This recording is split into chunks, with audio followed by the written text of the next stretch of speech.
Welcome to the Pedego Podcast and the eBike revolution. Join us each week as we talk with the entrepreneurs behind this movement and the love stories of those just riding along. Brought to you by Pedego Electric Bikes. With our first go at this whole story here, Mr. Pedego himself, Don DiCostanzo. Welcome, sir.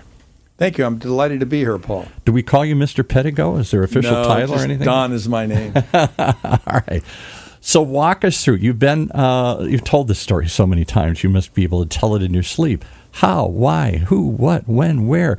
You had a whole career before this. You had a very successful life before you stumbled onto e-bikes, right? Well, yeah, it started with me first learning about e-bikes back in the late 1990s when Lee Iacocca had a brand of electric bikes that he was trying to sell here in this country. I remember after he left Chrysler, he had this vision of e-bikes, and everybody said, "Have you lost your mind? You're not running a Chrysler Corporation or Ford anymore. You're going to run e-bikes?" And people said, "I didn't know what that was." Yeah, so that's almost an episode in itself, but it was the first time I'd heard of it, and we can certainly do a deep dive into that. And I'd love to at some point, yeah. Other guests can get involved with it. Unfortunately, Mr. Iacocca passed away a year or two ago, but he was a fan of Pedego. His daughter lived next door to one of our customers, and one day he walked out in his wheelchair and saw the Pedegos on the back of a friend of Tom's car. And he goes, "Now that's e-bikes done right." And that's all he said. So that was about the highest compliment you could get from Lee Iacocca, right? The king, the founder of the Mustang and the K car, and just one of the best entrepreneurs on the planet that grew up in the corporate world, much like I did. So I grew up in the corporate world and had a job and worked my way up in automotive space. Ended up owning a chemical company with some car washes, but I got the bug. And once you ride an electric bike, it kind of changes your life. First time you ride it, you'll remember, and then all the rides after are just part of an ongoing adventure that most people get to experience, and once they do, they get a taste of it. So had you sold that all and left that all? Were you in the enjoying life part of your journey here, and just fooling around, looking around, or was this something you were actively seeking, another business here? I was not seeking it. It was an accident. My company was in Texas, and I had an office at the beach at the top of a hill.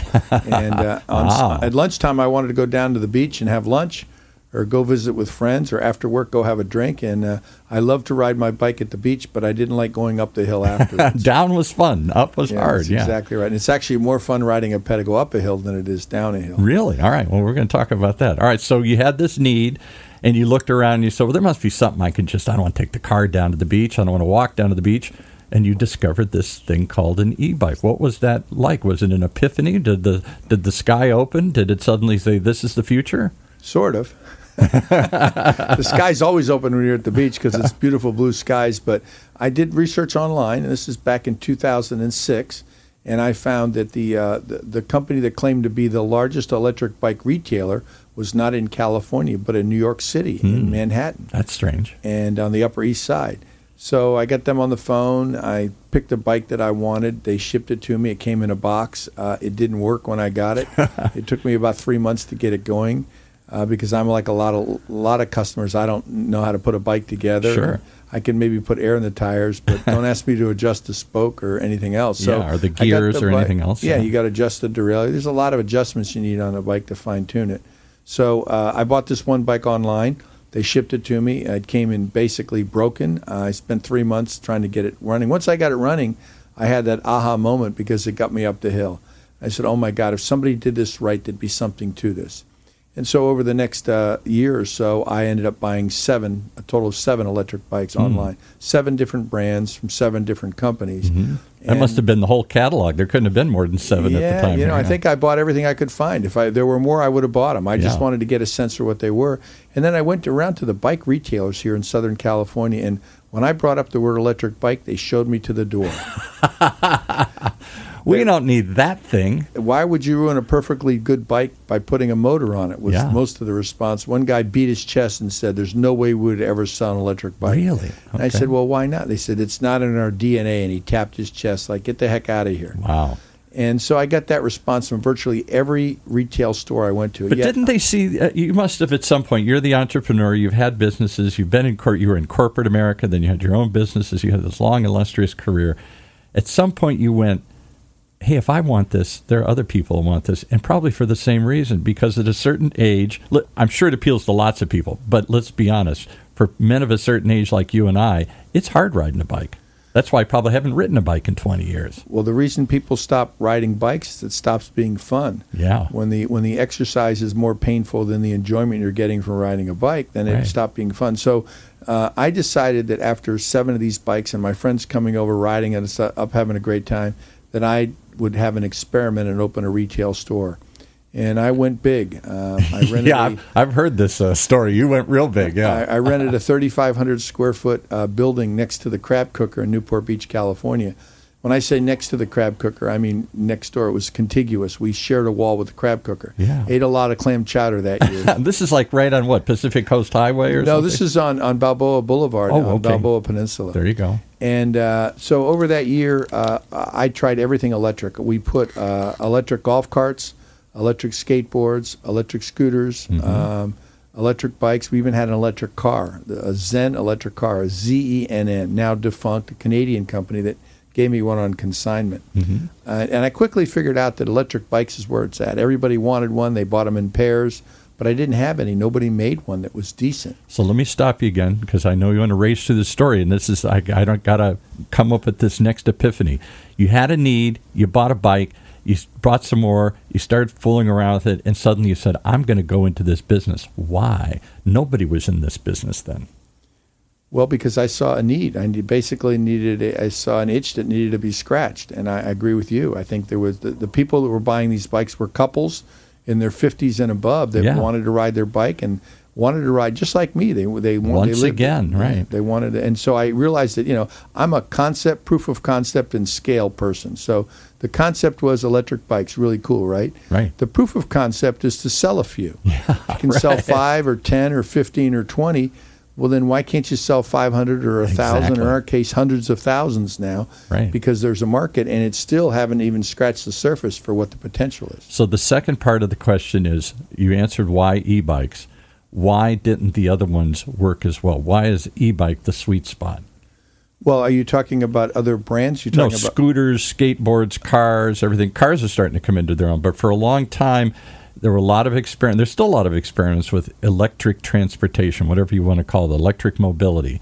And slowly but surely, we've had them on our station, other shows here, talking about e-skateboards, e-scooters, e-Vs, electric vehicles and stuff. But you saw bikes.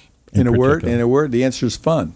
And but it's more than that, because it's recreational fun, and it's community, and it's having something you can do and get some degree of exercise.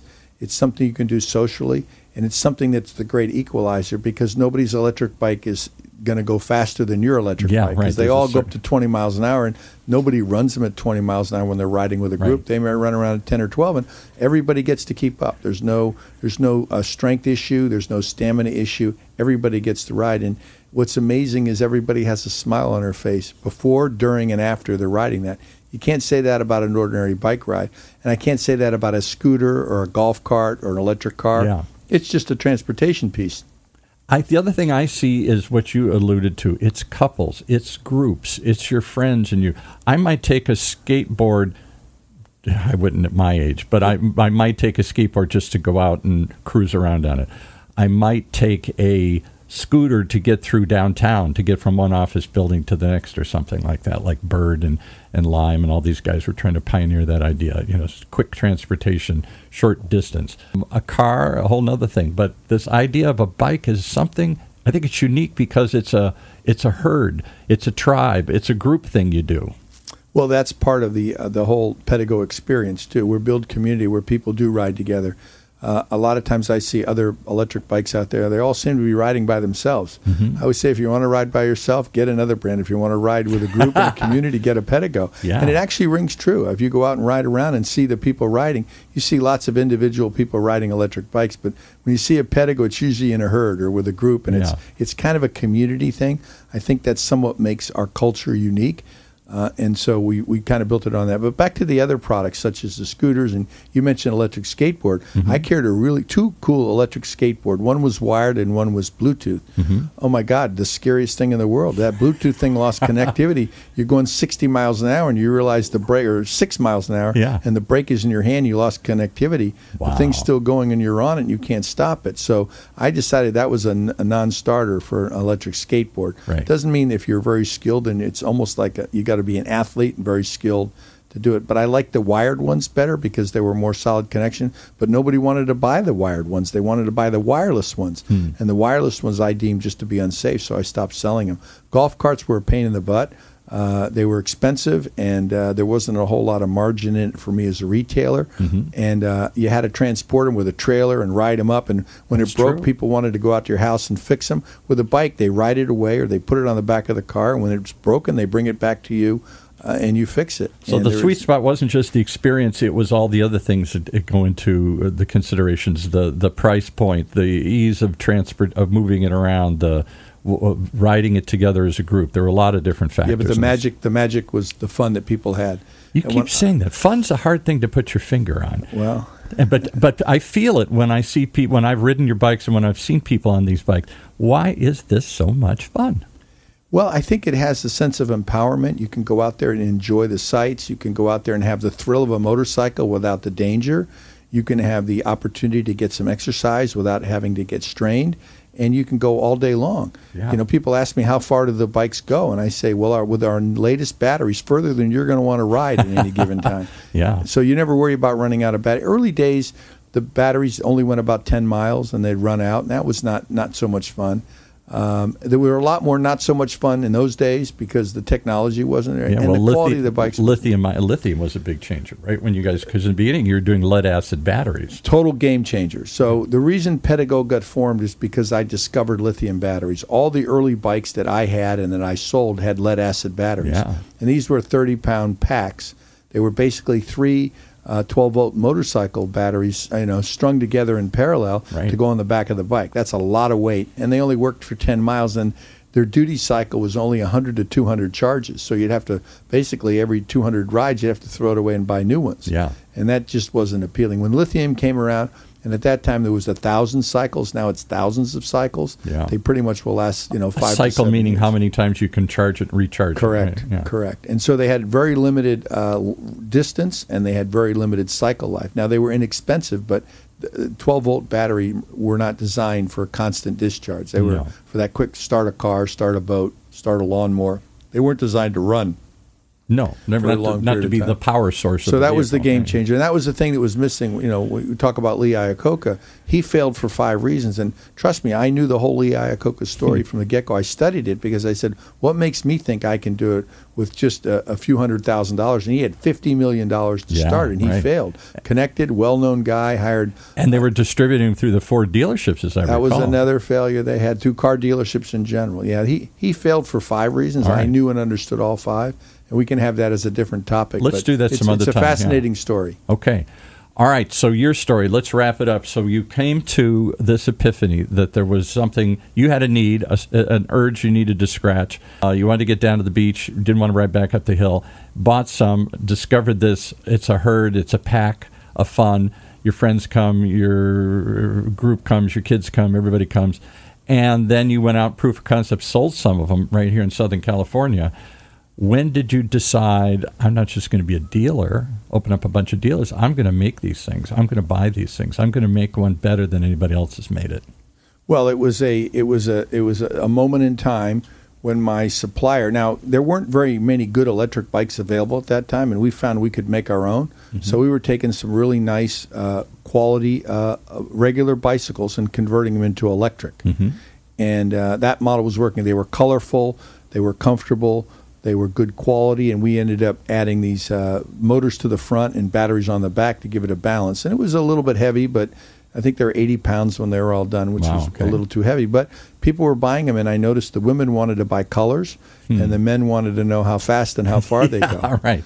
That's the difference. So we one day the manufacturer came to us, and they said, we can't sell you bikes anymore. I said, excuse me? He said, we can't allow you to convert our regular bikes to electric bikes.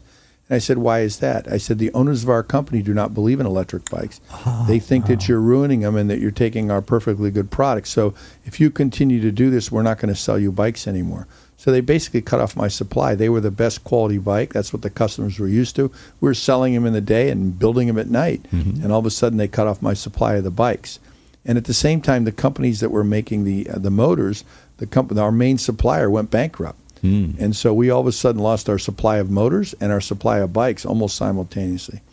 And that day was an epiphany. I decided that I would sell the store and start a company that would do nothing but make electric bikes and start them from the ground up, using everything I learned from what I now refer to as a laboratory. Yeah, the store that living I had laboratory, opened. Right. And so we knew what we wanted. We went to a professional car designer to build, who had a passion for bikes, and told him what we wanted from a color and a style standpoint. And we started building electric bikes. And it took about 5 years for that other company to decide that they missed the boat, and they decided to start building electric bikes. There you go. Well, what an amazing tale. How far has this thing grown, and how far does it have yet to go, do you think? Well, we're in the first inning of a 9-inning game, in my opinion. The market is still huge. We've been selling Pedego since 2009, and every year we just keep getting incrementally better. We're now on our third generation of Pedegos we're rolling out right now. So first generation we kind of learned from what I learned from the store. Second generation we launched in 2011. We've been running with that. We've been perfecting them for 10 years. But now in 2022 we'll be rolling out the third generation, which has been in design now for 4 or 5 years, to make sure we've perfected every component on the bike. And I'm assuming at this point now it is its own distinct vehicle. It's not just a bike with a battery attached to it somehow. Yeah, so that's a great question. So, a lot of the electric bikes being sold right now are just a bike that they strap on a motor and a battery and say, this is now an electric bike. And a lot of our competitors, even the bike companies, have done the same thing. You can see the batteries that look like they just kind of added them as an afterthought. Right. From day one, I wanted to make sure that the battery was integrated in part of the bike.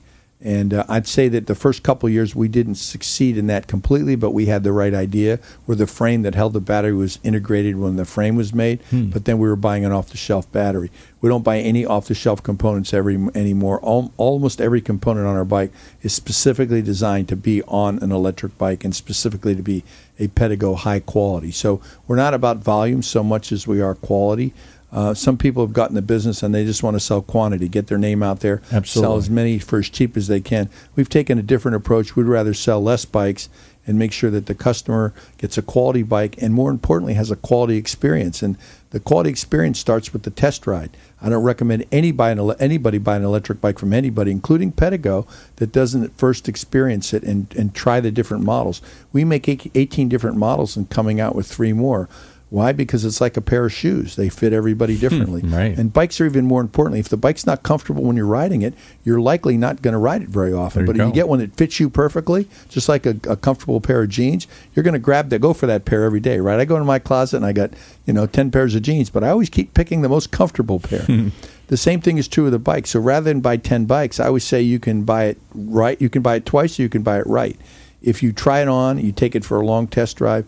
At our 185 locations, you can go out and rent one for an hour, for a day, for a week if you want. And you can try all different bikes before you pick out the one that's right for you. And that's really the last epiphany I saw that you had. The first one was, hey, there's something needed here, this e-bike thing. This is kind of cool. Second one is, hey, I can actually sell those, and there's a market to be I could open up dealerships and do this. But nobody that I'm aware of, is there anybody else that's actually gone out and created their own dealer network specifically for their product here? No. In fact, to this day, I'm surprised nobody else has. It's kind of unique to us. But, coming up on the next podcast is going to be a very exciting thing. You're going to hear from the real visionary behind the brand and opening up the stores. And that's going to be Tom Bach. He opened up the first store in 2000, came to me in 2011, said, I want to open a Pedego store in Huntington Beach. 2012, he opened it up, and now he's one of the finest dealers on the planet, and he has the success of his own store, but now he's helped us open 184 more of them. There you go. Well, I look forward to hearing that story, because that is the entrepreneurial story behind your success. It isn't just that you saw the need and built a great product. You found a way to market this that nobody else has thought of here. I think it's a phenomenal tale, and I look to ride along with us. How do they learn more? Is there any way people can reach out to you? Are you unapproachable now, or if other people are interested in learning how to be a dealer or learning how to get into the e-bike revolution, how do they contact you? Well, first of all, I can say the best source of information is on our website. If you go to Pedego.com, if you're interested in buying a bike, there's a great selection of all our different models there. But if you're interested in becoming a dealer, there's a category that said Own a Store. And you click on that and put in your information, basic information, and that'll serve you up a 30-minute video that explains the whole business model. So rather than me getting on the phone and missing things or not giving it, you get to hear Start there. Right from the beginning what it is. And then after that, if you have further interest, then we can have some ongoing dialogue. So I recommend the website. I am approachable.